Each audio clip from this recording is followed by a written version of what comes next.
Hi hello வணக்கம் மக்களே. CSK கேப்டனை டீமை விட்டு தூக்கி எறிந்த பிசிசிஐ. காரணம் என்ன? அஜித் அகர்கர் அதிரடி.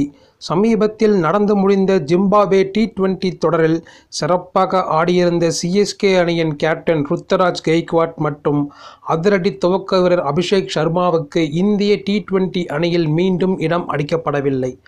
தற்போது இந்திய அணி இலங்கைக்கு சுற்றுப்பயணம் மேற்கொள்ள உள்ளது. அங்கு 3 போட்டிகள் கொண்ட ஒருநாள் தொடர் மற்றும் 3 போட்டிகள் கொண்ட டி20 தொடரில் விளையாட உள்ளது.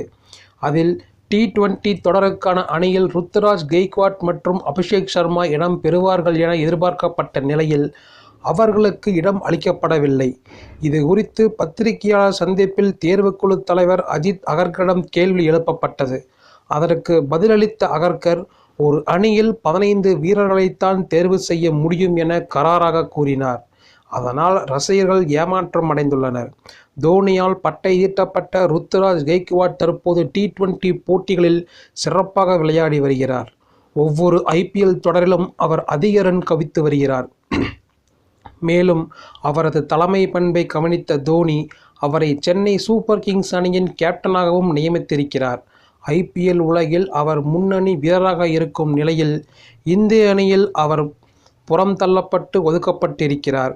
ஜிம்பாப்வே தொடரில் 3 போட்டிகளில் பேட்டிங் செய்த அவர் அதில் 2 போட்டிகளில் சிறப்பாக ரன் குவித்திருந்தார்.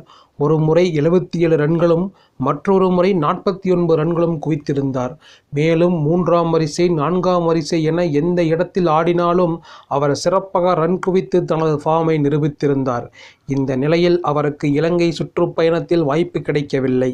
அதேபோல ஜிம்பாப்வே அணிக்கு எதிரான 2வது போட்டியில் அதிரடியாக சதம் அடித்த அபிஷேக் சர்மாவுக்கும் மாற்று வீரராக கூட இலங்கை தொடரில் இடம் கிடைக்கவில்லை. அதற்கு பதிலளித்த அஜித் அகர்கர், எந்த ஒரு வீரரையும் அணியை விட்டு நீக்கினால் அவர்கள் கடினமாகத்தான் உணர்வார்கள். ரிங்கு சிங்கியை எடுத்துக்கொள்ளுங்கள். அவர் சர்வதேச டி20 போட்டிகளில் சிறப்பாக செயல்பட்டு வந்தார். ஆனால் டி20 உலகக்கோப்பையில் அவரை நாங்கள் தேர்வு செய்யவில்லை.